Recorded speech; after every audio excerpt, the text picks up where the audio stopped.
Hello friends, welcome to my channel. இன்றைக்கி நம்ம சேனலில் சுவையான சேமியா பிரியாணி எப்படி செய்யலான்னு தான் பார்க்க போகிறோம். ரொம்பவே ஈஸியான லஞ்ச் பாக்ஸ் ரெசிபி. வாங்க ஃப்ரெண்ட்ஸ், எப்படி செய்யலான்னு பார்க்கலாம்.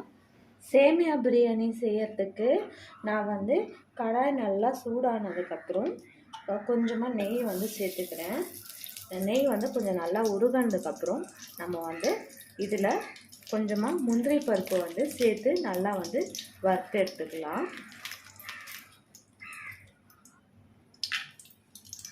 நல்லா வறுபடட்டும். இந்த அளவு பொன்னிறமாக ஆனதுக்கப்புறம் நம்ம எடுத்துக்கலாம். எடுத்து தனியாக வச்சிடலாம். இப்போது இதே கடாயில் நான் சேமியா பேக்கெட் சேர்த்துக்கிறேன். இது ஏற்கனவே வறுத்த சேமியான்னு தான் போட்டிருப்பாங்க. இருந்தாலும் நம்ம இன்னொரு முறை செய்யறதுக்கு முன்னாடி இந்த நெய்யில் கொஞ்சம் வறுத்து எடுத்துட்டோம்னா நம்மளுக்கு டேஸ்ட்டு நல்லாயிருக்கும். அதுக்காக தான் 2-3 நிமிஷம் நல்லா வறுபட்டாச்சு. இதையும் தனியாக எடுத்து வச்சுக்கலாம் தட்டில். இப்போ அதே கடாயில் தாளிக்கிறதுக்கு தேவையான அளவு எண்ணெய் சேர்த்துடலாம். கொஞ்சமாக நெய் கூட சேர்த்துக்கிறேன். எண்ணெய் நல்லா சூடாகட்டும். இல்லை கொஞ்சமாக கரம் மசாலா பொருட்கள் ஆட் பண்ணிக்கிறேன் வாசனைக்காக. நல்லா பொரிஞ்சு வந்ததுக்கப்புறம் நம்ம இதில் தேவையான அளவுக்கு வெங்காயம் சேர்த்துக்கிறேன். ஒரே ஒரு வெங்காயம் நான் சேர்த்துக்கிறேன். வெங்காயம் நல்லா வதங்கட்டும். இது கூடவே நான் 2 பச்சை மிளகா கட் பண்ணி வச்சதை சேர்த்துக்கிறேன். சேர்த்துட்டு நல்லா வதக்கிக்கலாம்.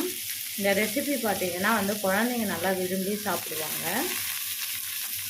சேமியா உப்புமா நிறைய குழந்தைங்க சாப்பிட மாட்டாங்க. ஆனால் இது மாதிரி செஞ்சு கொடுக்குறப்போ சாப்பிடுவாங்க. நல்லா டேஸ்ட்டாக இருக்கும். நீங்களும் வீட்டில் ட்ரை பண்ணி பாருங்கள். லஞ்ச் பாக்ஸ்க்கெல்லாம் ரொம்ப ஈஸியாக இதை செஞ்சு கொடுத்துடலாம் குழந்தைங்களுக்கு.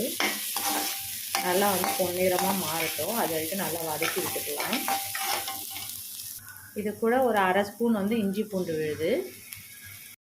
இப்போது இஞ்சி பூண்டு நல்லா பச்சை வாசனை போகிற வரைக்கும் நல்லா வதக்கிக்கலாம்.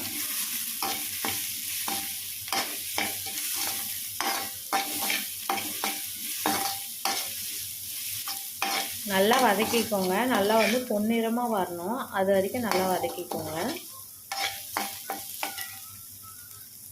இது கூடவே 2 புதினா இலை சேர்த்துக்கிறேன். அதுவும் சேர்த்து நல்லா வதக்கிக்கலாம்.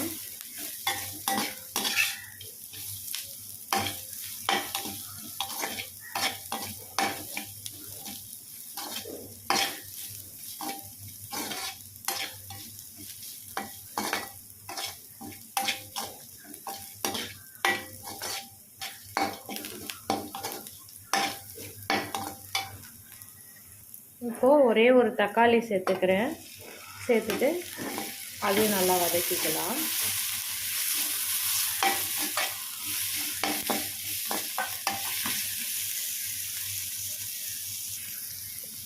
எனக்கு விருப்பமான காய்கறி நான் சேர்த்துருக்கேன். கேரட், பீன்ஸு, பச்சை பட்டாணி கூட நீங்கள் சேர்த்துக்கலாம்.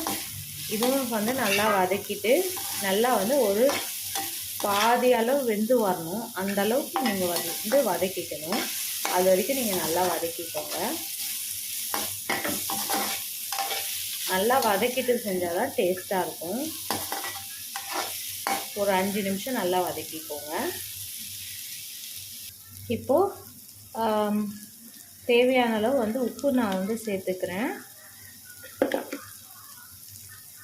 கரம் மசாலா, மஞ்சள் தூள், கொஞ்சமாக மிளகாய் தூள் சேர்த்துக்கிறேன். இதை நல்லா கலந்து விட்டுடலாம்.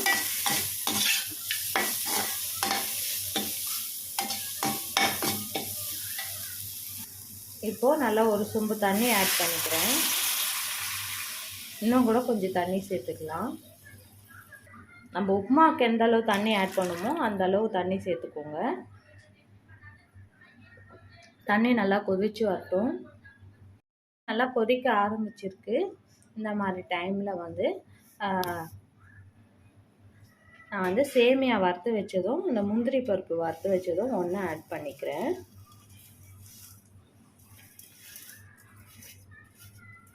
ஆட் பண்ணிவிட்டு நம்ம நல்லா வந்து மூடி போட்டு வேக விட்டுறலாம். நல்லா கலந்து விட்டு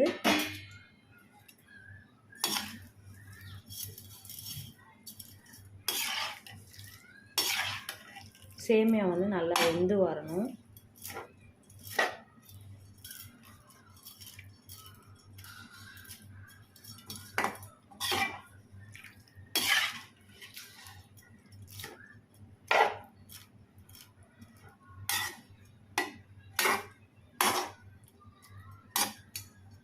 மூடி போட்டு வேக வச்சிடலாம். ஒரு 5 நிமிஷம் கழித்து ஓப்பன் பண்ணி பார்க்கலாம்.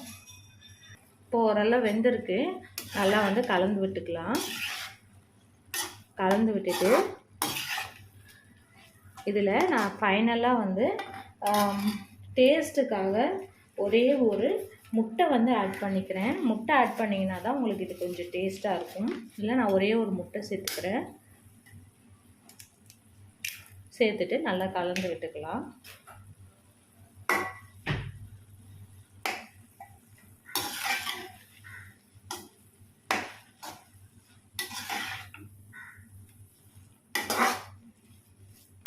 கலந்து விட்டு ஒரு 5 நிமிஷம் வந்து நல்லா வேக விடுங்க. அவ்வளோதான் ஃப்ரெண்ட்ஸ், நம்மளுடைய சுவையான சேமியா பிரியாணி வந்து தயாராகிடுச்சு. நல்லா உதிரி உதிரியாக வந்திருக்கு. ஃப்ரெண்ட்ஸ், உங்களுக்கு வந்து இந்த வீடியோ பிடிச்சிருக்கும் நம்புகிறேன். உங்களுக்கு இந்த வீடியோ பிடிச்சிருந்தா லைக் பண்ணுங்கள், கமெண்ட் பண்ணுங்கள், ஷேர் பண்ணுங்கள். மறக்காமல் நம்ம சேனலை சப்ஸ்கிரைப் பண்ணுங்கள். Thank you friends.